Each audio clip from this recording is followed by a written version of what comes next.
जय श्री राम, जय बजरंग बली। 6 जुलाई रविवार का शुभ दिन। हिंदू पंचांग में यह दिन एक विशेष आध्यात्मिक मोड़ को दर्शाता है। इसे देवशयनी एकादशी कहा जाता है। यह तिथि केवल उपवास का दिन नहीं बल्कि एक चेतावनी है, एक आह्वान है। यह वह दिन है जब सृष्टिकर्ता भगवान विष्णु योग निद्रा में प्रवेश करते हैं।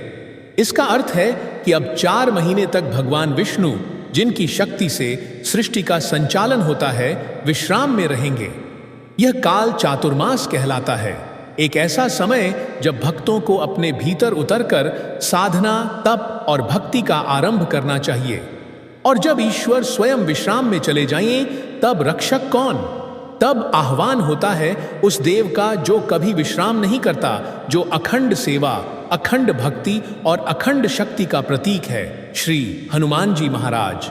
हनुमान जी को राम भक्त, पराक्रमी, संकट मोचक और परम सेवा के प्रतीक के रूप में जाना जाता है। रामावतार भगवान विष्णु का ही रूप था और राम के चरणों में जिनकी निष्कलंक सेवा थी, वे थे पवन पुत्र हनुमान। अतः जब विष्णु निद्रा में जाते हैं, तब भक्ति और रक्षा की जिम्मेदारी हनुमान जी अपने हाथों में लेते हैं। यही कारण है कि देवशयनी एकादशी के दिन यदि कोई भक्त हनुमान जी की विशेष आराधना करे तो उसे अप्रतिम फल प्राप्त होता है। एक ऐसा फल जो किसी और समय में कठिन तप करने पर भी सहज नहीं मिलता।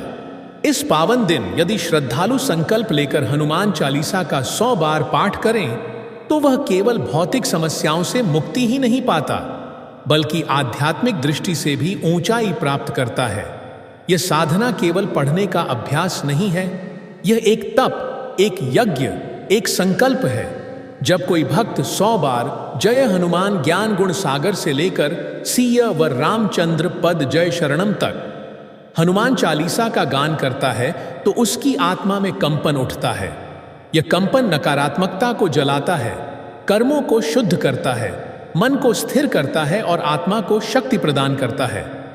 जब कोई साधक 100 बार हनुमान चालीसा का पाठ पूर्ण करता है तो वह बाहरी दुनिया में नहीं बल्कि अपने भीतर की दुनिया में परिवर्तन लाता है। यह साधना केवल संकट मोचन की याचना नहीं होती, यह स्वयं संकटों को पराजित करने की क्षमता को जागृत करने की प्रक्रिया होती है।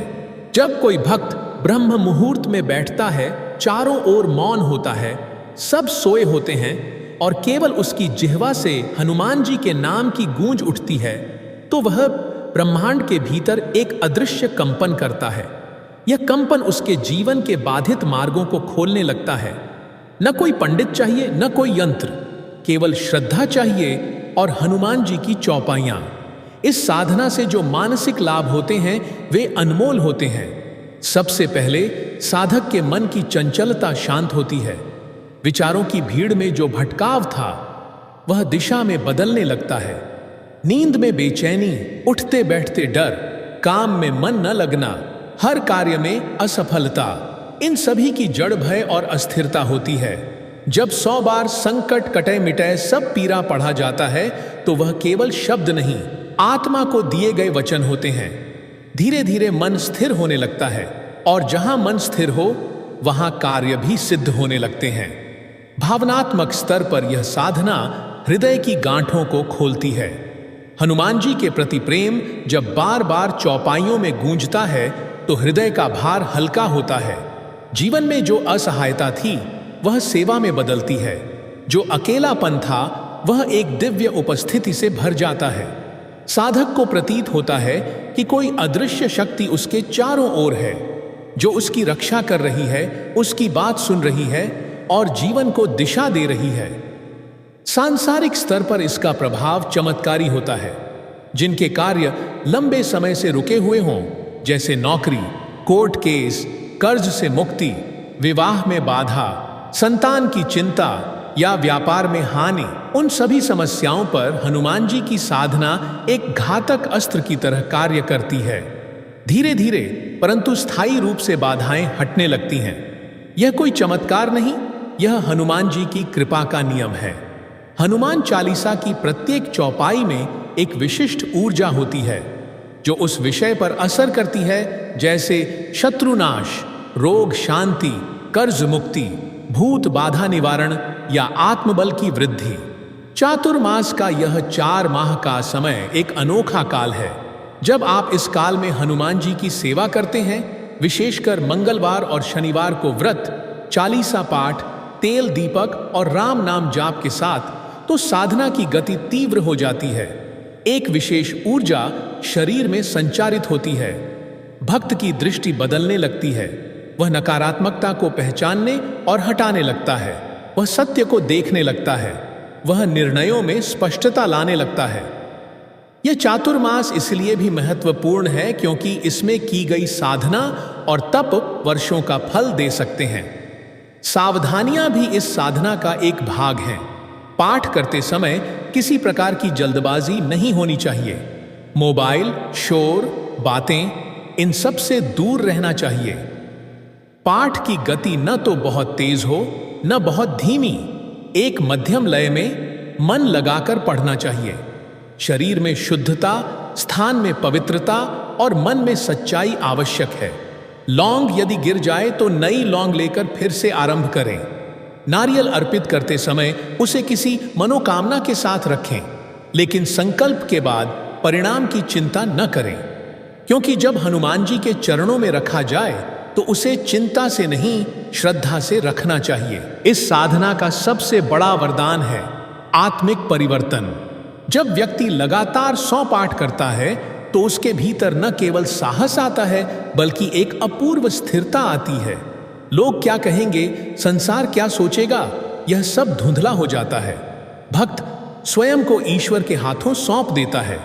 फिर उसका जीवन केवल उसकी योजना से नहीं, हनुमान जी की योजना से चलने लगता है। वह जब चलता है तो आत्मबल के साथ चलता है। जब निर्णय लेता है तो डर के नहीं, भक्ति के स्तर से लेता है। इस विशेष साधना को करने का सर्वोत्तम समय ब्रह्म मुहूर्त माना गया है। प्रातः लगभग 4 बजे से सूर्योदय तक का समय और सृष्टि की लय सबसे शांत और सात्विक होती है। इस काल में किया गया पाठ व्यक्ति को आत्मा से जोड़ता है। यदि ब्रह्म मुहूर्त में पाठ संभव न हो तो रात्रि 9 बजे के बाद का समय भी प्रभावशाली माना गया है, क्योंकि उस समय प्रकृति शांत हो जाती है और हनुमान जी की ऊर्जा अधिक सुलभ होती है। रात्रि के अंधकार में जब दीप जलाकर हनुमान जी की उपासना होती है तो वह साधना शरीर से नहीं, आत्मा से की जाती है। इस साधना की एक विशेष विधि है। पाठ के समय 3 साबुत लौंग दाहिने हाथ में लेकर बैठना। ये 3 लौंग प्रतीक हैं 3 शक्तियों के, श्रद्धा, संकल्प और समर्पण के। जब भक्त इन्हें हाथ में लेकर 100 बार हनुमान चालीसा का पाठ करता है, तब वह इन तीनों शक्तियों को अपने भीतर जागृत करता है। यह लौंग केवल पदार्थ नहीं, ऊर्जा के संचारक बन जाते हैं। जब पाठ पूर्ण हो जाए तब इन लौंगों को अपनी जीभ से स्पर्श करके खा लेना चाहिए। यह क्रिया दर्शाती है कि आपने अपने संकल्प को अब शरीर और आत्मा में समाहित कर लिया है। यह लौंग रोग, भय, मानसिक दुर्बलता और नकारात्मक ऊर्जा को दूर करते हैं। यह परंपरा नहीं, यह विज्ञान है, आध्यात्मिक और ऊर्जात्मक विज्ञान। पूजन की विधि अत्यंत सरल परंतु गूढ़ है। एक शांत, स्वच्छ स्थान का चयन करें। वहां हनुमान जी की बैठी हुई मुद्रा वाली मूर्ति या चित्र स्थापित करें, क्योंकि वह आत्मीयता और सेवा की स्थिति को दर्शाता है। एक दिया सरसों के तेल का जलाएं। यह ऊर्जा का प्रतीक है जो अंधकार को हरता है। उसके बाद गूगल धूप जलाएं, जिससे वातावरण की नकारात्मकता दूर हो और आभा मंडल पवित्र हो। फिर हनुमान जी को चमेली के फूल अर्पित करें, जो उनकी प्रिय सुगंध है। एक लाल कपड़े में नारियल रखें। यह आपकी इच्छाओं का प्रतीक है, जिसे आप हनुमान जी के चरणों में समर्पित करेंगे। अब पूजा का सबसे महत्वपूर्ण भाग आता है, संकल्प। मन को शांत कर हनुमान जी के समक्ष हाथ जोड़कर यह व्रत लें कि हे पवन पुत्र हनुमान, आज 6 जुलाई 2025 की पवित्र देव शयनी एकादशी पर मैं आपके श्री चरणों में 100 बार हनुमान चालीसा का पाठ अर्पित करता हूं। कृपया मेरी साधना को स्वीकार कर मुझे शक्ति, साहस, भक्ति और मन की शांति प्रदान करें। यह संकल्प भीतर से लिया जाए तो वह ब्रह्मांड के मध्य गूंजता है और हनुमान जी के साक्षात दर्शन का निमंत्रण बनता है। संकल्प के बाद ओम हनुमते नमः मंत्र का 108 बार जाप करें। यह मंत्र हनुमान जी की चेतना को बुलाने का द्वार है। इसके बाद पूरे मन, वाणी और आत्मा से हनुमान चालीसा का पाठ शुरू करें, एकाग्रता से, पूर्ण ध्यान और श्रद्धा से।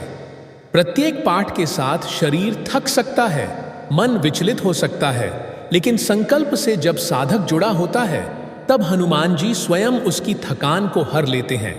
100 पाठ पूर्ण होते ही 3 लौंग को श्रद्धा से खा लें और लाल कपड़े में लिपटे नारियल को हनुमान जी के चरणों में अर्पित करें। यह अर्पण आपके संपूर्ण संकल्प, इच्छा और श्रद्धा का प्रतीक है। इसके बाद कम से कम एक माला श्री राम जय जय राम का जाप करें। यह राम नाम हनुमान जी की आत्मा है। इस जाप से साधना पूर्णता को प्राप्त होती है और अंततः इस साधना से मिलने वाला सबसे सुंदर फल यह होता है कि व्यक्ति हनुमान जी के प्रति केवल याचक नहीं रहता, वह सेवक बनता है। वह हर ट्यूसडे को, हर सैटरडे को दीपक जलाता है, राम नाम की माला फेरता है, दूसरों की सहायता करता है और अपने जीवन को सेवा के रंग में रंग देता है। हनुमान जी के साथ उसका संबंध केवल इच्छा पूर्ति का नहीं रहता, वह एक भक्ति का रिश्ता बन जाता है, जहां भय नहीं केवल प्रेम होता है। वीडियो पसंद आए तो लाइक करें और बजरंग बली के भक्त कमेंट बॉक्स में जय बालाजी जरूर लिखें। जय श्री राम, जय बजरंग बली।